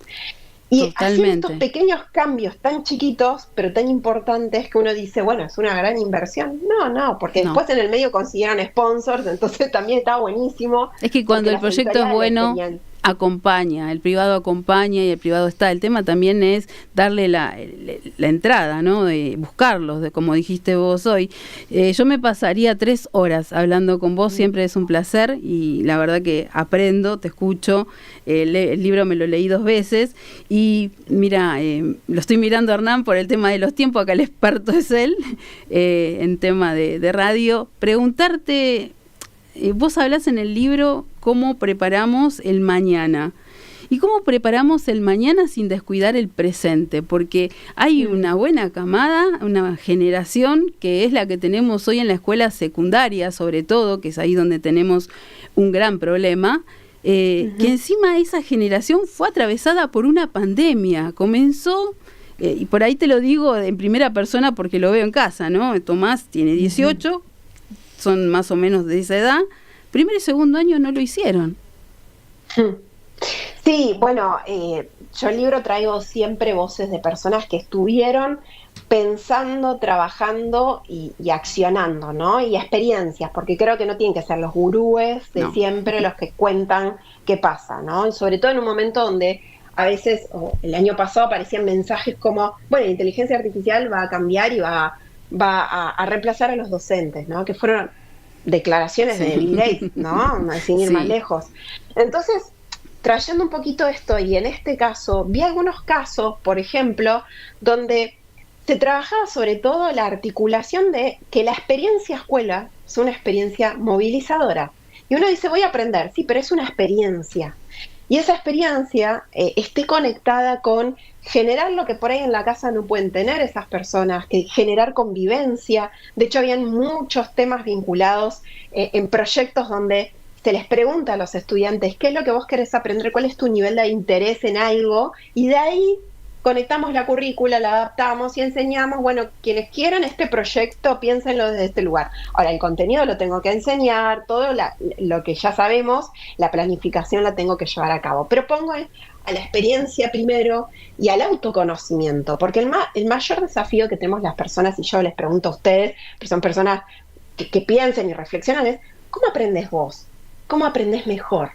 Y quizás lo que nos toque pensar en estos años es que lo que más tenemos que enseñar es este autoconocimiento, porque es el pivote para todo. Y para llegar a ese autoconocimiento tenés que vivenciar diferentes experiencias de aprendizajes como para entender cómo venimos desde ese lugar. Y voy a decir algo, hay algo del lazo social. Los docentes que sí hacían experiencias muy reveladoras y experiencias innovadoras, se involucraban y no estaban en soledad, generaban equipos, comunidades, lo que llamaban squad. Creo que a la escuela también le falta un poco lo que tiene la tecnología, que es trabajar en comunidades, ¿no? Y las comunidades docentes, la profesión docente siempre fue muy sola, muy solitaria, muy ergo, entonces quizá falte un poco de que la tecnología la atraviese no solo en lo instrumental, en el hard y en el software, sino también en el modelo y en las diferentes habilidades que tiene la tecnología para trabajar, ¿no? Quizá también eso sea bueno. Mel, quiero redondear y la verdad que me quedan un montón de preguntas para cerrar y quiero preguntarte algo, unir dos preguntas, a ver cómo sale. Vi un reel tuyo muy bueno sobre inteligencia artificial, el celular, comentabas creo que era una experiencia de Estados Unidos y mostrabas cómo se podía trabajar con una aplicación utilizando laboratorios que eran muy costosos para las escuelas rurales. ¿Voy bien? Exacto, sí, va bien. Perfecto. ¿Celulares sí o celulares no en el aula? Bueno, celulares sí porque están. Y porque tienen una potencia, y porque la escuela es el espacio privilegiado para tener otros tiempos, otras formas de convivir, otras formas de pensarnos, que no tenemos esa capacidad cuando lo usamos por fuera de ese espacio. Digo, incluso para cuestionar el celular. Entonces, celulares sí, porque la escuela hoy es el único lugar donde vas a poder prototipar, como digo yo, más en el mundo emprendedor, usamos esa palabra, quién querés ser, qué querés hacer, esto te hace bien. Yo cuando trabajo con adolescentes, hago un proceso de reflexión en el que finalmente me terminan diciendo, la mayoría, que no la pasa bien en internet, ni con las redes sociales, ni con cualquier aplicación de celular. La experiencia es negativa, lo que tiene es un alto engagement, porque también está basada, y los incentivos que tienen las tecnológicas es el engagement, es horas de pantalla, está basada en un conocimiento muy profundo de cómo las personas operamos, que básicamente es que tenemos más de 80 pensamientos negativos durante el día. Muchos. Que tenemos naturalmente pensamientos negativos. Entonces lo que hace es engancharnos de ahí y fomentarnos eso. Mel, para generar más engagement. Mil gracias. Sé que tenías un día muy complicado, una semana muy complicada, y para mí vos sabés que era muy importante que estuvieras y que te conozca también la audiencia de Hernán. Muy bueno, y da para otra entrevista, si algún día puede, Melina estar nuevamente. Acá, al piso tenés que venir. Así le hacemos un poco de abordaje también de un poco de la parte política, porque me quedaron ahí cosas picando. Es picante, de la Melina, plataforma sí. educativa, y bueno, y a mí que también me tocó estar en su momento en el ámbito educativo en la provincia de Buenos Aires, creo yo que es un temazo para hablar todo lo que se viene, así que de mi parte agradecidísimo, y bueno, y cerraba. Bueno, vos, Mel, Flavia. Muchísimas gracias, me quedo con la frase, la pasión y el deseo por enseñar, que creo que es lo que nos une, nos moviliza, y bueno, nada, un beso enorme, y todo lo que te mereces de acá para en adelante, y comprometerte, y allí estaremos en UDESA. Un beso grande. Ahí vamos. Muchísimas gracias. Muchas gracias. Que estén muy bien, que descansen. Chao, chao. Gracias. Chao, chao. Bien, y ya 5 minutos pasaron ya de las 7 de la tarde. Vamos a un breve corte y ya volvemos con la próxima entrevista. Bien, 9 minutos pasaron ya de las 7 de la tarde. Esto es Portada 24, interesantísimo. La verdad, la felicito a Flavia porque nos quedamos con ganas de escuchar más. Qué bueno, ¿no? Cuando se escucha gente que habla de la educación con tantas ganas y con tanta visión de futuro, ¿no? De lo que se viene, no de lo que pasó, y desmitifica un poco esto de que la educación, todo es un problema. No, hay muchas cosas positivas, así que felicitaciones a Flavia Morales y su invitada, Melina Masnata, porque realmente nos dio un pequeño pantallazo del libro que escribió y lo interesante que es la educación. Bien, 10 minutos pasaron ya de las 7 de la tarde. Estamos en línea con la diputada nacional por la provincia de San Luis del PRO, Karina Bachey. Muy buenas tardes, Karina. Buenas tardes, Hernán. Buenas tardes a toda tu querida audiencia. Un gusto y gracias por invitarme a tu prestigioso programa. No, gracias a vos, Karina, por estar, por darnos unos minutos. Bueno, te queríamos conocer en vivo, como lo estamos haciendo ahora, y charlar un poquito de la actividad que estás desarrollando como diputada y sobre todo en el ámbito de la discapacidad, pero no sin pasar por antes. Este es un programa netamente político, Karina, y hacerte 2 o 3 preguntitas, un poco de coyuntura. Y quería comenzar preguntándote, acá y hace muchos años, acá en la ciudad de Buenos Aires sobre todo, Karina, siempre se hablaba de San Luis y se decía, no, San Luis, las autopistas, los polos cinematográficos, las industrias, y entiendo que vos hace un tiempo presentaste un proyecto de solidaridad con el actual gobernador, con Poggi, porque no era tan así como estaba la provincia de San Luis, que la administración anterior dejó una provincia casi quebrada. ¿Es así, Karina? Sí, Hernán, como vos decís, tuvimos unas épocas de auge, de gran infraestructura, de autopistas, de caminos vecinales asfaltados, de electricidad, electrificar nuestros campos, fue acueductos, fue una época esplendorosa y luego ya los últimos periodos del gobierno de los Rodríguez Sá realmente dejaron al gobierno en piloto automático y una situación realmente devastada. Entiendo que siguiendo la misma política, ¿no?, de kirchneristas, ¿no?, de generar ese subsidio, esa asistencia, esa falta de políticas que generan la herramienta para la transformación de las sociedades, ¿no? Esa política de la subsistencia, del subsidio, del que vos sos menos, por eso yo te tengo que dar y asistir, ¿no? Entonces realmente nos dejaron devastados.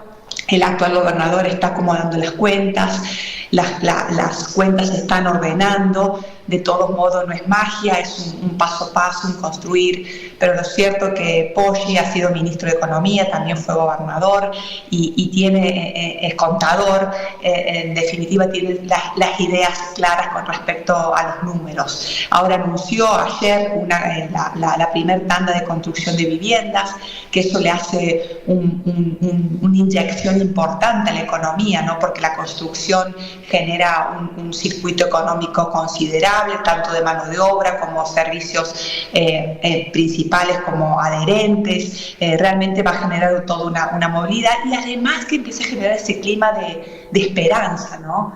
La vivienda propia genera ese clima de bueno, vamos por el futuro, hablemos de futuro, como decíamos recién con la educación, que estaba escuchando muy atentamente la entrevista anterior, y en ese sentido yo he presentado un proyecto de educación con respecto a la inteligencia emocional, ¿no? Que sea un paradigma a nivel de educación de nación para todas las escuelas, también que la educación dependen de las provincias, pero como parámetro y lineamiento general, porque para eso son las leyes, ¿no?, para cambiar la realidad de la gente.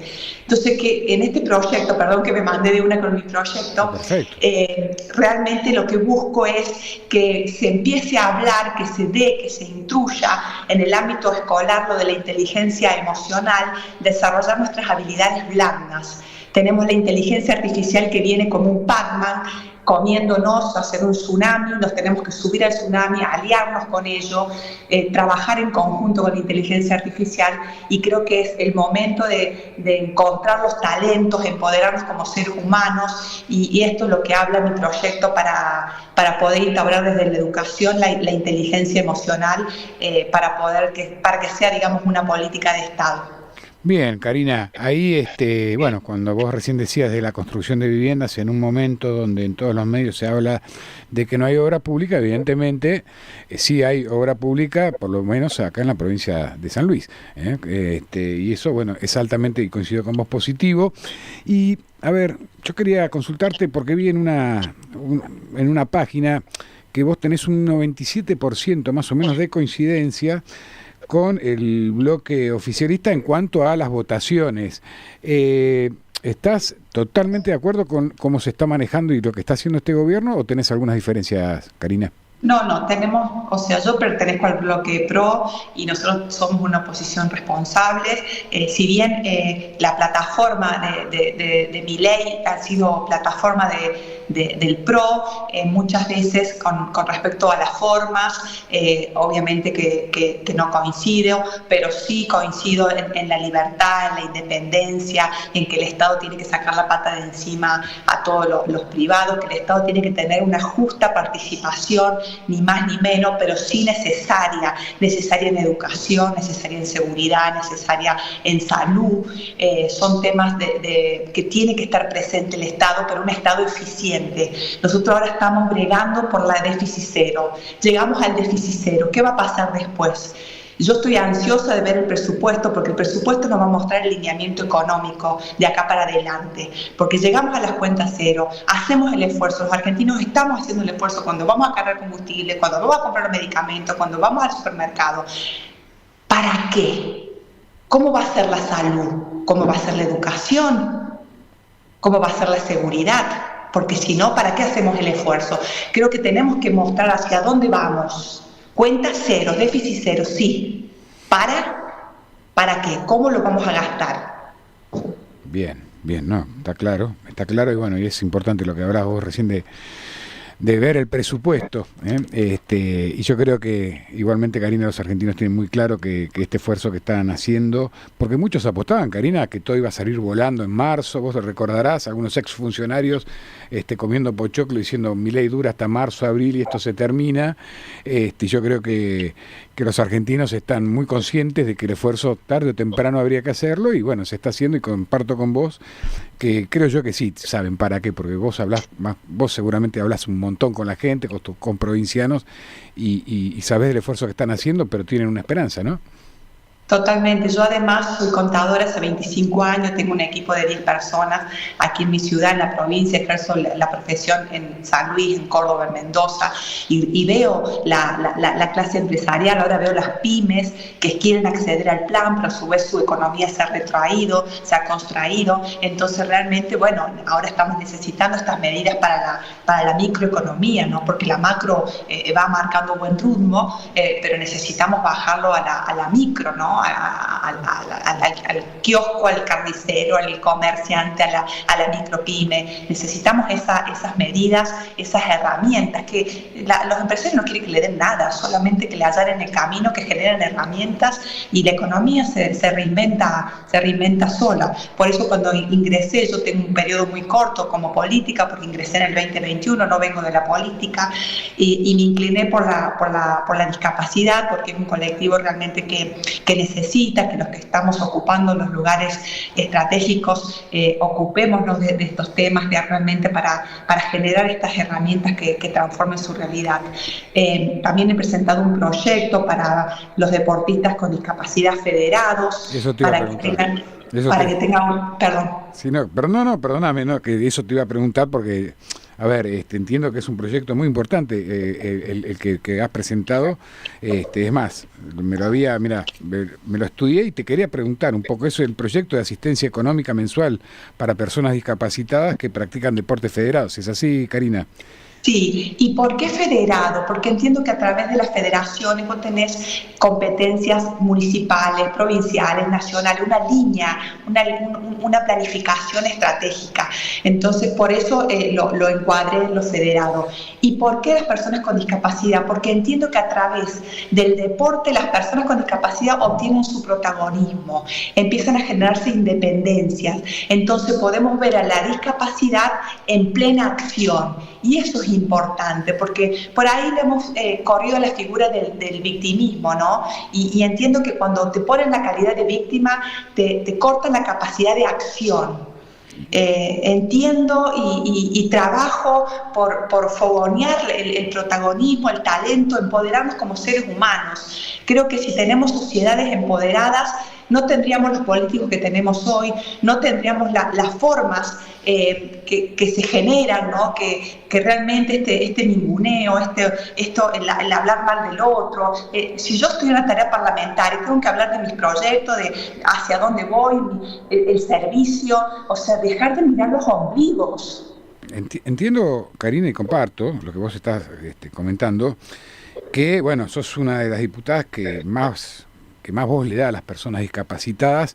Ahora, hacen falta más voces, ¿no? Porque, digo, en un país o en una sociedad donde lo urgente tapa lo importante, muchas veces no se hacen visibles temas tan importantes como lo de la discapacidad, y en ese sentido también, dentro de la misma pregunta, consultarte, porque entiendo que tuviste una reunión con el director nacional de la Agencia de Discapacidad, y cómo ve este gobierno la política en materia de discapacidad.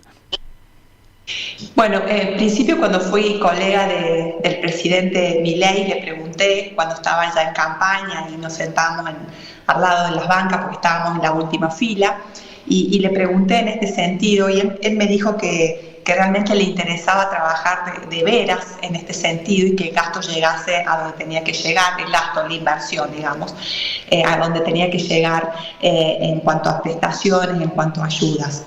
Eso me comentó él en una charla así de en las bancas, ¿no? Algo informal.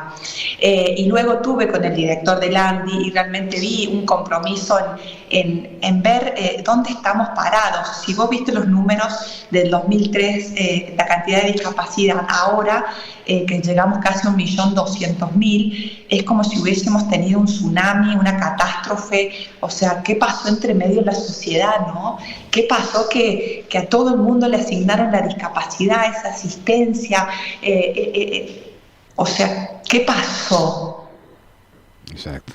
Sí, pasó. Igual con la pobreza, ¿no? Que tenemos el 52%. Y yo digo, siempre que tenemos pobreza y ese asistencialismo, eso va de la mano con, digamos, con la burocracia, eso va de la mano con las impunidades, eso va de la mano de la corrupción. Esos son los índices que nos muestran a qué nivel de corrupción hemos tenido como país, como gobierno, ¿no? Bueno, ahí justamente vos lo estás hablando ahora, pero yo recuerdo muy bien en esa época, junto con acá mi colega Flavia Morales, ocupábamos una banca en la época de pandemia y no llegaban las vacunas para los chicos discapacitados y ahí se empezaron a reflejar los números reales que claramente estaba ocultando el gobierno de turno. Digo, ¿cómo se puede ser tan perverso, no? Y vos fíjate que en el último censo no los incorporaron. Exacto. ¿Por qué no se censó? ¿Cuál era la picardía? ¿Qué había detrás? Bueno, los números son importantísimos porque yo en función de un censo puedo determinar qué políticas voy a llevar, qué presupuesto voy a asignar, pero eso si lo hago en conciencia, de veras, en realidad, porque me importa el sector, porque me importa el lugar donde estoy ocupando y el servicio que puedo ocupar desde ahí, por un tema de responsabilidad social.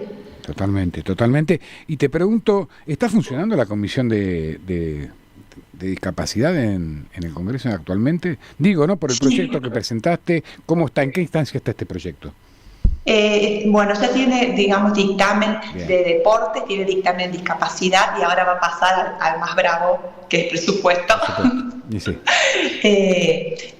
Igual que yo creo, digamos, que las cosas se van alineando cuando se tienen que dar, ¿no? Uno habla, visibiliza, la vorágine va tapando, ¿no? Pero yo entiendo que estos temas nos hablan como sociedad, cuánta empatía, cuánta sensibilidad por el otro, cómo nos naturalizamos. En mi estudio yo tengo contratado una persona con síndrome de Down y ahora también ese programa estaba suspendido, que también le pregunté al ministro, al jefe de gobierno, al jefe de gabinete, las preguntas que hicimos, por qué estaba suspendido y nos dijeron que estaban evaluando, pero que se iban a poner en marcha de nuevo. El programa laboral para las personas con discapacidad. Luciana trabaja acá en el estudio como secretaria, tuvo 6 meses bajo el programa y ahora entró bajo un sistema de pasantía con la fundación donde ella pertenece, porque casual este programa quedó como en stand-by, congelado. Entonces, está bajo una auditoría, bajo una evaluación, pero como yo le dije al director, entre medio hay seres humanos, hay personas esperando. Entonces tenemos que agilizar estos tiempos, tenemos que acortar estos tiempos, porque cada número que se suspende, cada auditoría que queda en suspenso, cada expediente, del otro lado hay un ser humano, hay personas, hay familias. Entonces, si bien hay muchos que no corresponden y tienen esos beneficios, hay muchos también de que sí les corresponde. Entonces, bueno, tenemos que no meter todos en la misma bolsa y poner esa sensibilidad humana. Eso es muy importante. Y yo, a ver, te consulto, ¿no? Ahí dando vueltas, ¿puede ser un decreto para desregular las prestaciones por discapacidad? Sí, estaba pendiente, estaba eso. Nosotros fuimos a hablar con el director del ANDI para esta cuestión y dijeron que era un borrador de decreto y que no se iba a llevar a cabo, que había quedado, digamos, como una intencionalidad, pero que no se iba a efectuar. Eso fue las palabras del director. Ahora me dijeron que están en una auditoría general de toda la órbita de discapacidad, todas las pensiones, y bueno, esperemos que esta auditoría se termine lo más pronto. Nosotros teníamos, por ejemplo, en San Luis yo consulté como más de 100 expedientes que estaban a la espera de ser incluidos en la base de incluir salud. Y el día lunes recibí la noticia de que ya estaban, digamos, agilizándose, que habían hablado con las familias, que estaban pidiendo documentación, es decir, que están en movimiento y en trabajo. Lo que pasa es que, bueno, también lleva sus tiempos, ¿no? Pero bueno, yo recalqué este tema que en el medio hay seres humanos. No, totalmente, Karina. Bueno, y yo hace un rato le preguntaba, y también es un tema actual, le preguntaba al diputado Álvaro González, y te quiero preguntar a vos, que tenés una mirada muy social de la política, y lo celebro. A ver, el tema de los jubilados, Karina. A ver, ahora se llamó una sesión especial para la semana que viene, para el miércoles que viene, en el cual se pide que se revea el tema de el gobierno en realidad quiere vetar la nueva movilidad. ¿Qué hacemos, Karina, con esta problemática que lleva hace años? ¿Qué harías vos? A ver, como dijiste vos muy bien recién, no se puede resolver de un día para el otro, pero ¿cuál sería el camino para transitar para que dentro de unos años ya no sea un tema de debate que hacemos con nuestros abuelos? Hernán, no tenemos más la máquina de hacer plata. Ese es como primer punto. Nos salió caro la máquina. Nos salió cara esa máquina. Si nosotros tenemos déficit cero y vamos a superávit, la pregunta es, ¿cómo van a estar nuestros jubilados? La idea es que nosotros podamos oxigenar este gobierno. De hecho, el bono ahora de 70.000 es más que el 8% que decía la movilidad. Entonces me parece que hay que oxigenar este gobierno para que pueda barajar y dar de nuevo. El sistema, este gobierno pateó el sistema que teníamos. Y en ese patear el sistema se están rompiendo estructuras. Y obviamente que genera resistencia, genera inquietud, genera sufrimiento en muchos casos, esa incertidumbre, y mucho más cuando estás en la tercera edad. Cuando has laburado toda tu vida, en algunos casos y en otros no, porque está todo tan viciado, sí, que pagan justo por pecadores, y está bien la persona, la ama de casa, que bueno, está bien una asistencia porque trabajó de su casa y no aportó, pero no podemos meter todo en la misma bolsita. Está todo viciado por ese sistema de la política del dar y no la política del generar. Entiendo.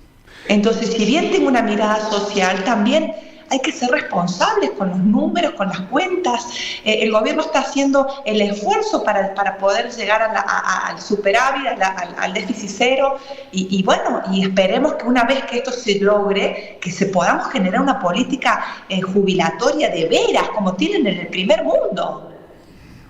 Dios quiera, Karina, Dios quiera que así sea, y veremos por eso. Yo agradecidísimo de tu tiempo, y la verdad que te felicito por todo el trabajo que venís llevando a cabo, sobre todo en discapacidad. Te lo digo porque yo tuve muchos años trabajando en desarrollo social, gente en situación de calle, me apasionan estos temas, y creo que nunca hay que pelear para que tengan visibilidad, porque la tienen que tener naturalmente. O sea, es un derecho adquirido, digamos, no puede ser tratado como un tema especial, no, es con mucha responsabilidad, y estuvimos leyendo y viendo tu trabajo con la producción, así que te felicito, y ojalá haya un despacho rápido y se pueda tratar este proyecto y que has presentado vos, y que salga aprobado, porque aparte vi que tiene mucho acompañamiento también por parte de otros diputados. Bueno, gracias, Hernán, a vos, y también gracias por visibilizar estos temas, porque si vos ves las redes de hoy, los programas de hoy, ¿qué levantan? La pelea, el conventillo, esa cuestión que tanto daño nos hace como sociedad. Yo veo los bloques de los libertarios, cómo se pelean entre ellos. Estamos representando al pueblo en la casa de la democracia, no nos podemos dar el lujo de banalizar.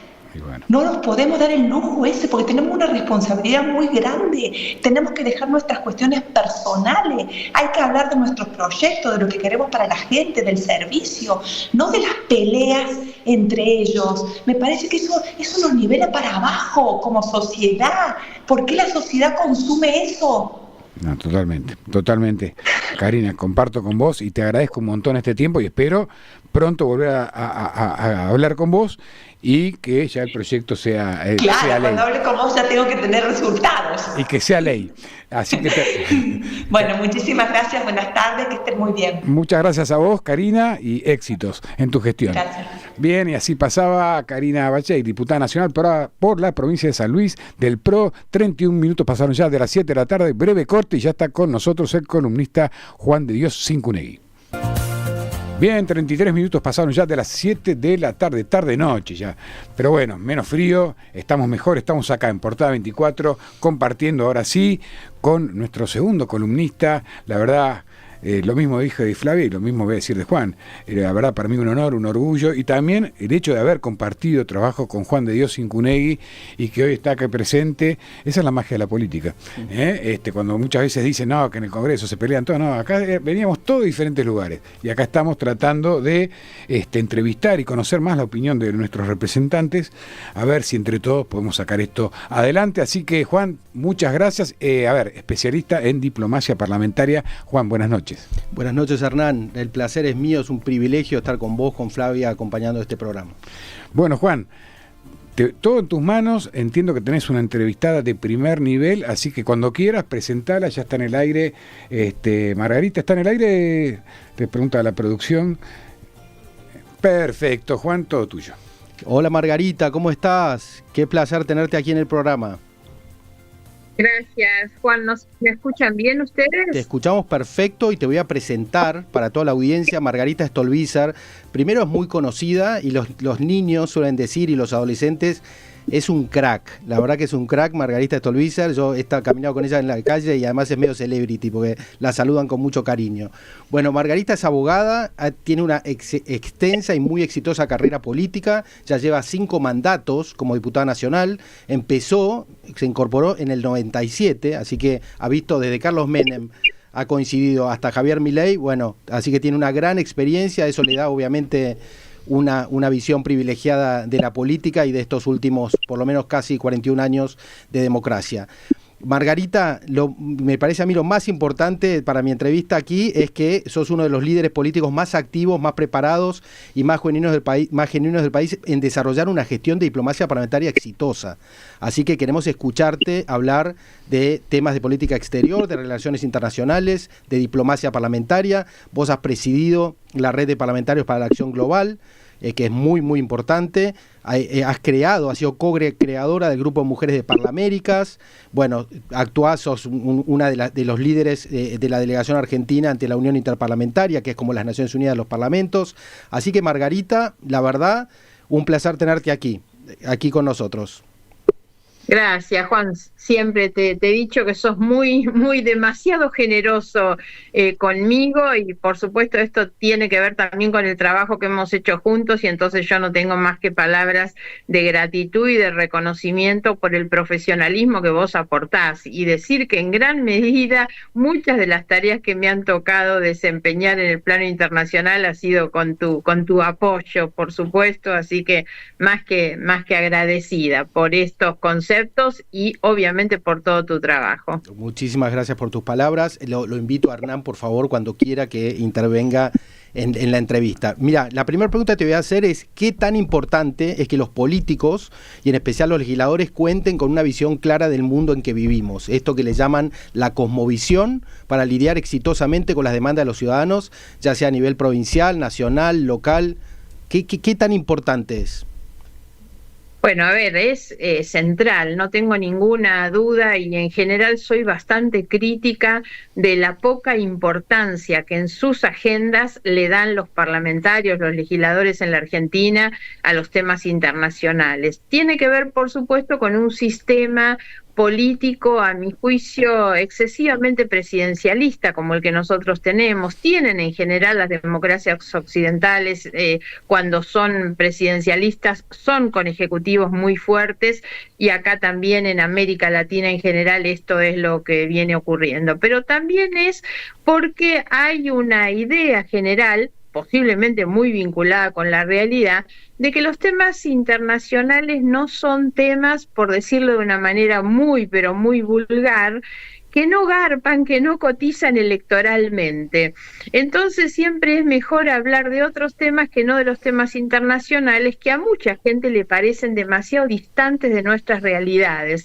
Y yo creo que en gran medida la importancia que tiene justamente que los legisladores tengan esa capacidad de mirar el mundo, tiene que ver con las cosas que nos pasan. Los retrocesos que la Argentina ha tenido en materia económica, social, institucional, tienen que ver también con su aislamiento respecto del mundo, con ni siquiera conocer las cosas que pasan pasan en el mundo, y entonces se cometen tremendos errores dentro de lo que es la política internacional. Y no entender además que vivimos en un mundo y en un tiempo global.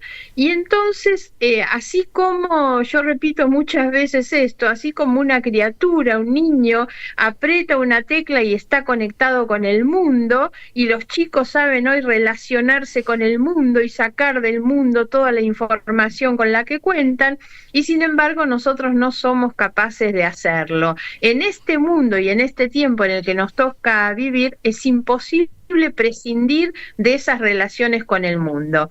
Y eso pasa por reconocer en el mundo, en lo global justamente, tanto las oportunidades como las amenazas o los riesgos. Todas estas son cuestiones que hay que saber mirar, por supuesto, porque todo eso incide obviamente en lo que somos, en lo que podemos, en todos los términos, porque esto pasa tanto en los ámbitos académicos, en la escuela, en la universidad, como en la cuestión económica. Nuestro país está... debería estar mucho más, por supuesto, no estamos lo suficientemente vinculados con el mundo en términos comerciales, y eso también nos afecta. A mí me encantaría que fuéramos un país realmente exportador, que pudiera mostrar y llevar y vender mucho más todo lo que somos y tenemos en el mundo, pero no lo estamos haciendo porque no hemos cultivado las relaciones internacionales como centro y sobre todo en el plano de lo parlamentario. Con un agregado, el Congreso es el que debe aprobar todo lo que son los convenios y tratados internacionales, tanto los multilaterales como los bilaterales, y eso nos obliga a tener un conocimiento, por supuesto, para hacerlo. Y entonces a veces me llama la atención que hay temas muy, muy universales, muy fuertes, la existencia, por ejemplo, de la Corte Penal Internacional. Juan, hemos conversado con vos sobre esto. Totalmente. Y si uno pregunta hoy a muchos legisladores qué es, para qué sirve la Corte Penal Internacional, muchos no lo conocen, la confunden con la Corte de la Haya, por ejemplo, con la Corte Internacional de la Haya. Entonces, yo creo que es muy importante y que debería hacerlo mucho más. Bueno, no, por favor, no, muy buena respuesta, muy concreta, muy amplia además. Vinculado de alguna manera, en forma indirecta, al tema de la Corte Penal Internacional, a la Corte Internacional de Justicia, etcétera, que has mencionado. Te pregunto de los temas que están tratando en el ámbito de la Comisión de Relaciones Exteriores, en un momento donde hay conflictos armados en todas partes, donde está la amenaza del terrorismo, temas de conmoción interna, etcétera.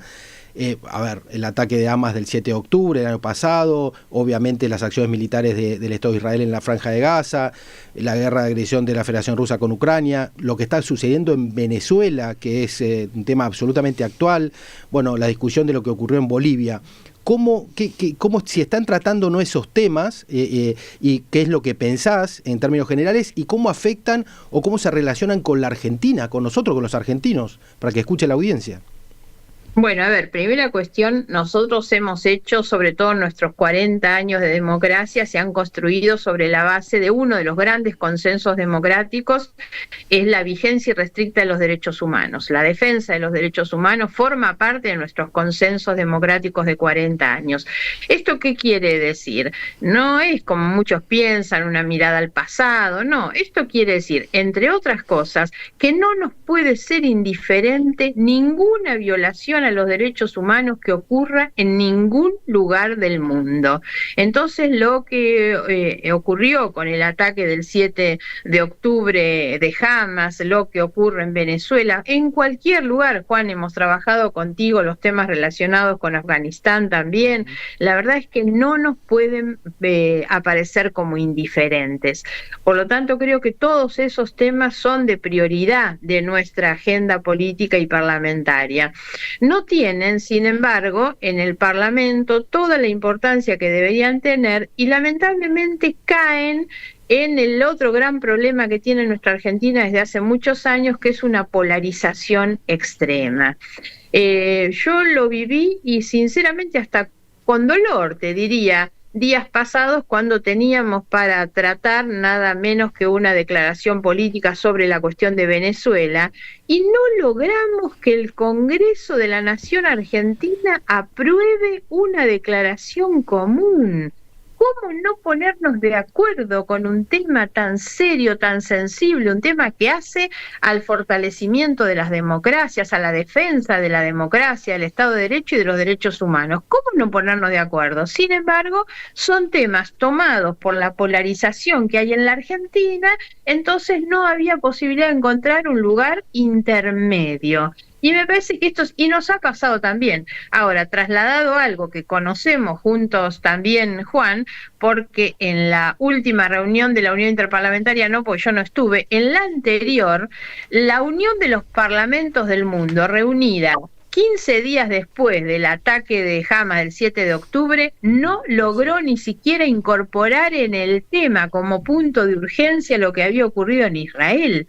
Una vergüenza, la Unión Parlamentaria reunida el 20 de octubre no logra ni siquiera considerar el tema. Entonces, esto que nos pasa a nosotros, que es temas que deberían estar por afuera de la disputa política, electoral, de la polarización, entran y eso impide una declaración común. También ocurrió en el marco de la Unión Interparlamentaria, ¿no? Margarita, a ver qué pensás sobre esto.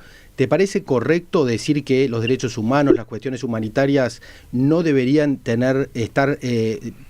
ser objeto de distintas posiciones partidarias, que debería ser algo común independientemente de la orientación política? ¿Y qué pensás de esto que se denomina comúnmente la cuestión del doble rasero, le dicen, que es una traducción en realidad del inglés al español, o de la doble moral con respecto a los derechos humanos, las cuestiones humanitarias? ¿Vos qué crees? ¿Realmente crees que es posible debatir dejando de lado y ser objetivo en esta materia?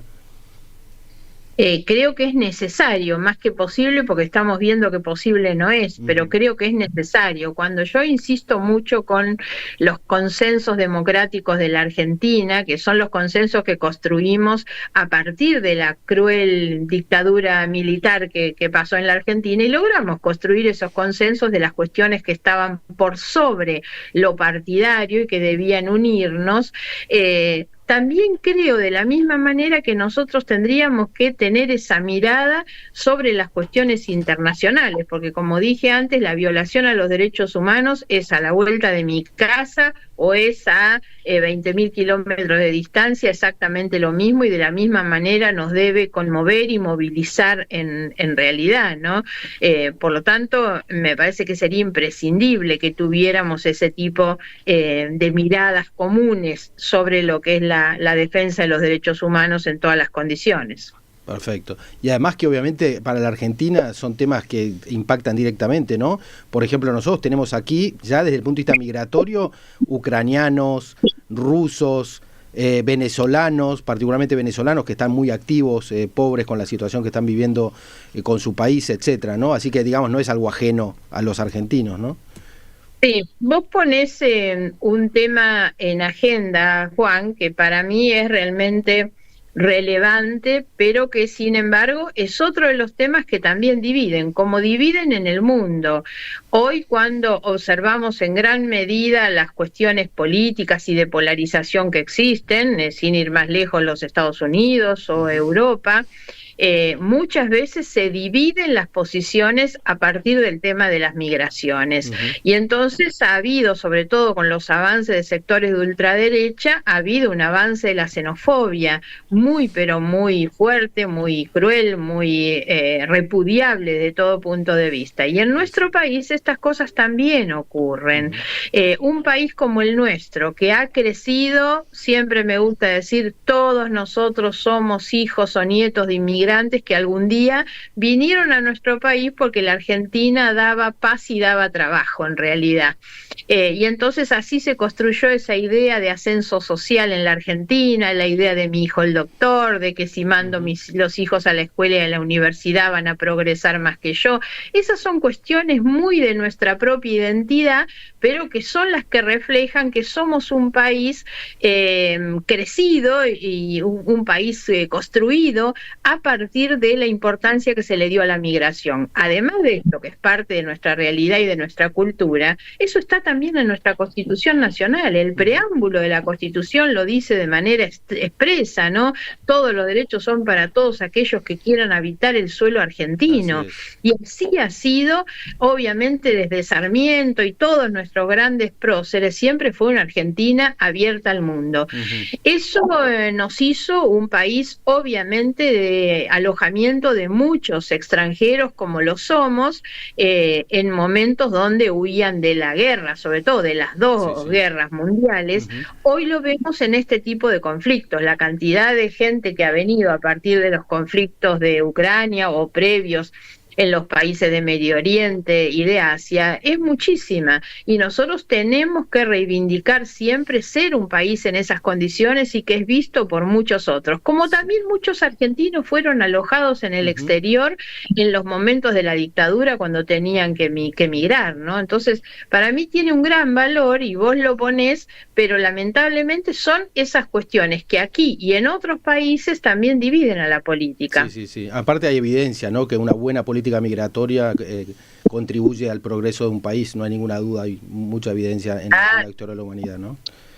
Teniendo en cuenta esto que decíamos antes, ya no tenemos fronteras los países, entonces tanto para las cosas buenas como para las malas. Esto que yo decía recién, vivimos en una aldea, en un mundo que es global en realidad. Entonces hoy, así como necesitamos reconocer las nuevas conflictividades de nuestro tiempo, que son todas transnacionales, cuestiones como el crimen organizado, digamos, el lavado de dinero, el narcotráfico, el terrorismo, las cuestiones vinculadas con el clima, el cambio climático, y también para bien en otro sentido, que es el avance de la tecnología, los vínculos, te conectás con yo con mi nieta que vive en España, bueno, todas esas cosas, en lo bueno y en lo malo, me parece que tenemos que saber reconocer que vivimos en esta aldea que prácticamente no tiene fronteras. Como les decía, el niño que aprieta la tecla de la computadora y está relacionado con el mundo, hacen que ya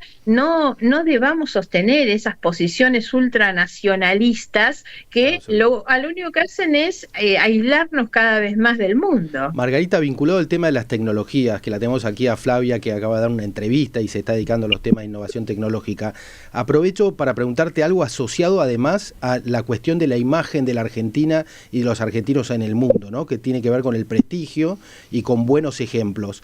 Vos sos una champion, les dicen, una líder en materia de diplomacia parlamentaria, yo te he visto actuar y entre otras cosas fuiste una de dos responsables líderes de discutir la cuestión de la inteligencia artificial aplicada al sistema de armas autónomas letales. ¿Nos puedes contar un poco eso? Porque es algo que se dio, una discusión de los parlamentos de todo el planeta y a vos te tocó informar y obviamente defender un proyecto que luego fue aprobado, ¿no? La verdad que te felicito.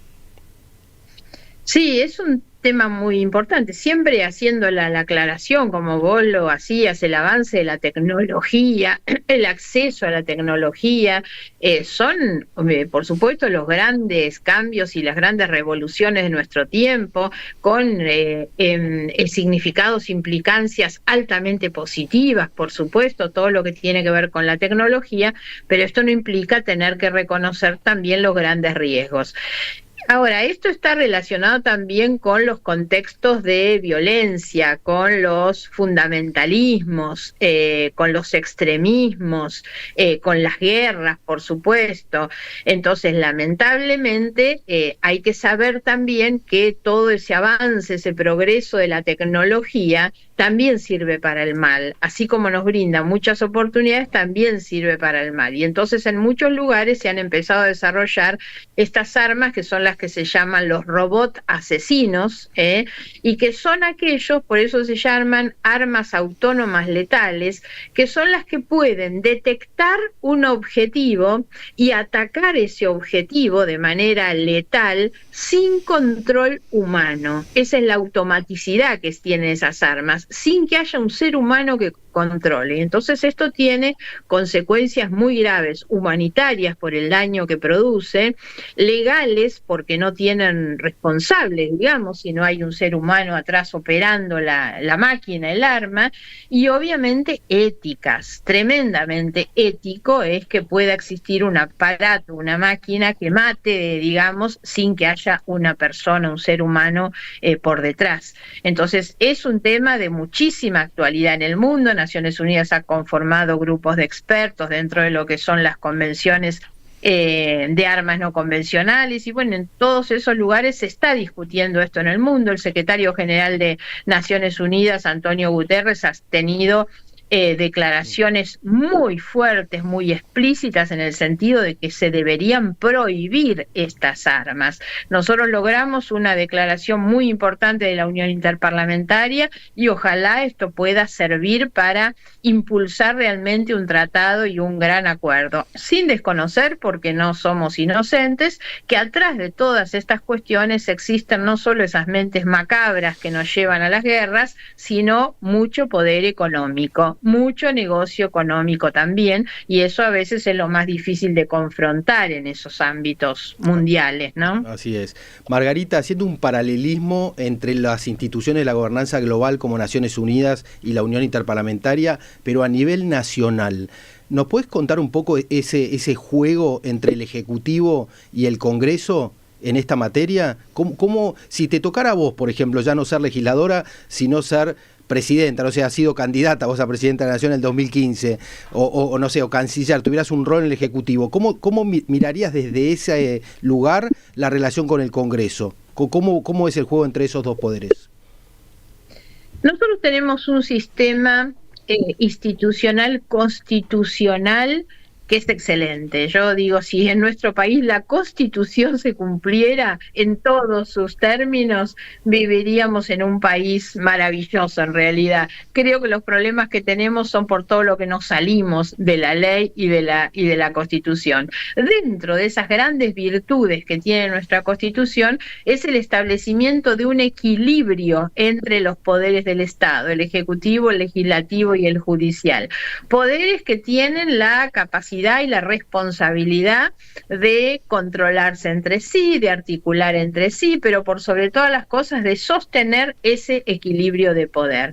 Lamentablemente, como dije en un comienzo, hemos tenido, no solamente nosotros, ni solamente en los últimos años, en general, una desviación en favor de presidencialismos muy fuertes en desmedro de las atribuciones del Congreso. En materia de política internacional es tal vez en una de las áreas en las que más se nota esto, porque los poderes legislativos prácticamente han sido dejados de lado de la definición de la política internacional. Yo creo que la política internacional no es solo la que hace el Ejecutivo. En general, la política que se basa en las relaciones internacionales son las que hacen las universidades, los empresarios. Todo ese es el entramado de relaciones internacionales que define la política internacional de un país. Y por supuesto tienen que estar los parlamentos. Los parlamentarios y los parlamentos en general tienen, por empezar, dentro de lo que son los roles propios de los parlamentarios, el rol de la representación. Nosotros estamos en ese lugar para representar los intereses del pueblo que nos elige. Después tenemos el rol o el papel de la incidencia también, y esto es muy importante en términos de esa discusión de los temas internacionales. Recién hablábamos de un ejemplo, armas autónomas, pero bueno, hay miles de ejemplos, cómo los parlamentarios pueden y deben incidir en cuáles son los temas de la agenda global también. Después tienen el papel de legislar, que es obviamente traer esa normativa a lo que tiene que ver con lo nuestro, cómo llevamos eso a una legislación interna, y después también el deber de controlar cómo el Poder Ejecutivo cumple con las leyes que se dictan o con los compromisos internacionales que se asumen. Clarísimo. Entonces, Poder Legislativo tiene un gran poder, debe ser comprendido en este juego, digamos, de todos los poderes del Estado en un sistema de funcionamiento mucho más armónico que lo que nosotros tenemos. Si yo tuviera la oportunidad de estar en un poder ejecutivo, lo primero que haría sería consolidar y fortalecer ese vínculo, sin ninguna duda, entre el Ejecutivo y el Legislativo. Maravilloso. Bueno, Margarita, extraordinario. La verdad que me quedaría días escuchándote. Sí, ¿no? Así que bueno, desde mi lado te mando un beso enorme, un saludo gigante y le paso a Hernán para que te salude también y cierre el programa. Bueno, Margarita, muy agradecido, te agradezco por haber estado en el programa.